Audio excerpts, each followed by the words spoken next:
Assalamualaikum warahmatullahi wabarakatuh. Waalaikumsalam warahmatullahi wabarakatuh. Nah, sebelumnya Ibu perkenalkan, saya Bidan Puput. Di sini saya akan memberikan konseling kesehatan atau memberikan sedikit pengetahuan tentang pemeriksaan kesehatan pada kehamilan. Nah, berhubung tadi Ibu sudah melakukan pemeriksaan kehamilan, tadi positif ya Bu, alhamdulillah.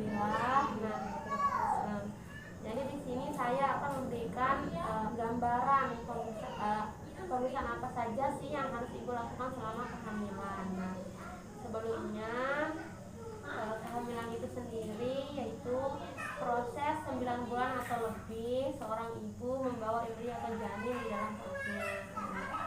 Kehamilan itu ada 3 trimester. Ada trimester pertama yaitu 1-3 bulan atau 0-12 minggu. Selanjutnya ada trimester kedua yaitu 4-6 bulan atau 13-27 minggu. Yang ketiga itu semester 3. Semester 3 itu 7-9 bulan atau 28-40 minggu. Nah, itu pembagian semester. Nah, di sini sebenarnya pemeriksaan kehamilan itu sangat banyak, tapi minimal ibu hamil itu melakukan pemeriksaan kehamilan 4 kali pada saat kehamilan. Yang pertama itu pemeriksaan kehamilan pada trimester pertama, itu 1-3 bulan tadi. Nah, pemeriksaan yang kedua itu 1 kali pada trimester kedua, yaitu 4-6 bulan. Nah, selanjutnya 2 kali pemeriksaan pada trimester ketiga, yaitu pada 7 bulan 7-9 bulan. Nah, itu ya Ibu, minimal 4 kali melakukan pemeriksaan Nah, selanjutnya tujuan pemeriksaan kehamilan itu yang pertama untuk memantau kemajuan janin yang ada di dalam perut ibu, terus memantau kesehatan ibu sendiri. Yang kedua itu meningkatkan atau mempertahankan kesehatan fisik dari ibunya sendiri, kesehatan ibu dan bayinya di dalam perut. Nah, selanjutnya kita di sini mengenali atau supaya kita tahu penyakit atau komplikasi apa yang mungkin terjadi pada saat kehamilannya ibu. Selanjutnya mempersiapkan persalinan dengan bulan yang cukup. Kita mempersiapkan persalinan yang sangat baik, itu salah satu tujuan dari pemeriksaan kehamilan itu sendiri. Nah, yang terakhir itu mempersiapkan ibu nifas untuk supaya cepat berjalan dan siap untuk memberikan aksi eksklusif. Nah, ada 10 pemeriksaan kehamilan yang wajib. Yang pertama itu memeriksakan berat badan dan tinggi badan. Biasanya pada ibu yang tinggi badannya itu kurang dari 145 cm itu berpotensi melahirkan sulit karena panggulnya sempit. Nah, jadi terus yang selanjutnya memantau berat badan.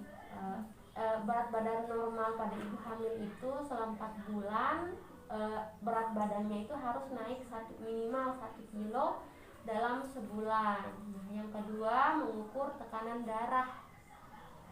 Tekanan darah normal itu 120/80. Seperti ibu tadi tensinya sudah normal ya Bu. Ya. Nah, kenapa kita harus melakukan pemeriksaan tensi darah? Karena untuk mengetahui hipertensi atau darah tinggi pada kehamilan itu sendiri sangat bahaya dan menyebabkan komplikasi yang bahaya untuk pada masa kehamilan. Nah, yang ketiga di sini memeriksakan nutrisi atau gizi dengan mengukur lingkar lengan atas seperti yang sudah kita lakukan tadi. Nah, karena pada saat ibu hamil itu kekurangan gizi kronik atau KEK, di situ berpotensi melahirkan bayi yang berat badan kurang. Atau yang keempat, melakukan pengukuran tinggi fundus uteri atau pengukuran tinggi rahim. Nah, di sini kita memantau apakah perkembangan janin itu sesuai tidak.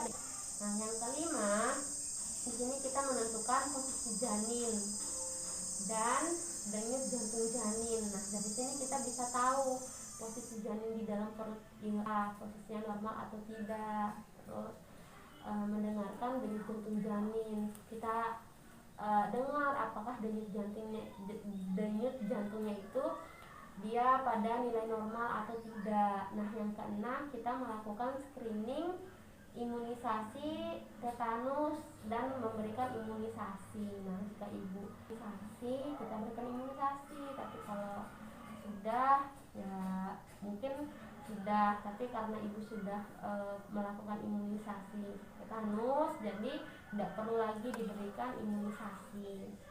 Nah, yang ketujuh, di sini kita akan memberikan tablet tambah darah selama 90 hari.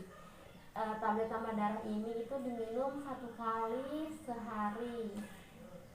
Dan kita melakukan pemeriksaan laboratorium, yaitu ada pemeriksaan seperti golongan darah, pemeriksaan hemoglobin, dan pemeriksaan kencing. Nah, pemeriksaan golongan darah itu sendiri untuk mengantisipasi melahirkan.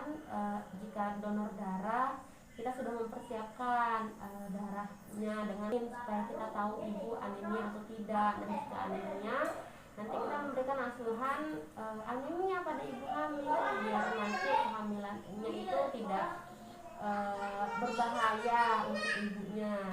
Selanjutnya itu melakukan pemeriksaan urin tadi ya, atau kencing. Di situ kita mendeteksi ada namanya protein urin untuk mengetahui ibu darah tinggi atau tidak, seperti yang saya bilang tadi.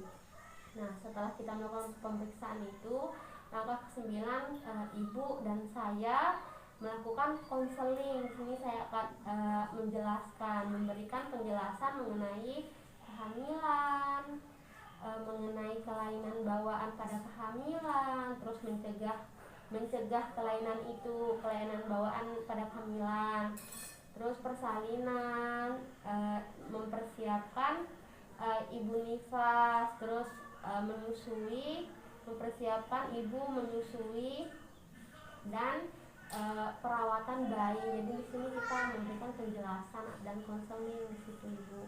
Nah, langkah terakhir kita melakukan tata laksana atau mendapatkan pengobatan. Itu sangat penting. Jadi ibu tolong untuk melakukan pemeriksaan kehamilan yang saya jelaskan itu ibu ya, minimal gitu. Nah, baik ibu, dari yang saya jelaskan, apakah ada yang mau ditanyakan? Sebenarnya sudah jelas yang ibu jelaskan, tapi berarti ini kan hanya pertama saya nih Bu ya. Berarti untuk pemeriksaan kehamilan itu yang benar-benar harus saya lakukan dari yang sudah ibu jelaskan tadi semuanya, atau kita bisa memilih atau gimana? Sebenarnya ibu ada pemeriksaan kehamilan, tapi minimal 4 kali dalam kehamilan, dan 10 langkah yang sudah saya jelaskan. Itu tuh harus karena sangat penting banget untuk ibu nanti.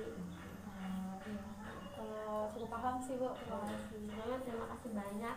Nah, ibu, di sini saya akan memberikan leaflet juga untuk ibu baca mengenai pemeriksaan kehamilan, dan ini ada buku KIA, buku pink namanya ibu. Nanti kalau konseling, nanti ibu kesini. Kalau ibu kesini untuk konseling, ibu bawa buku KIA-nya di sini. Nanti buku KIA-nya dibaca. Di sini banyak informasi tentang kehamilan, seperti pemeriksaan kehamilan yang saya jelaskan tadi. Terus ada kebutuhan gizi juga pada ibu hamil. Jangan lupa kalau nanti mau melakukan pemeriksaan kehamilan dibawa ya ibu. Terima kasih. Sebelumnya terima kasih banyak karena telah berkonseling ke sini ibu. Saya tunggu untuk melakukan pemeriksaan selanjutnya. Nanti jika ada keluhan yang ibu rasakan nggak apa-apa, kesini aja nanti kita memberikan asuhan untuk ibu hamil. Ya, siap Bu. Ya, terima kasih banyak ibu. Assalamualaikum warahmatullahi wabarakatuh. Waalaikumsalam warahmatullahi wabarakatuh.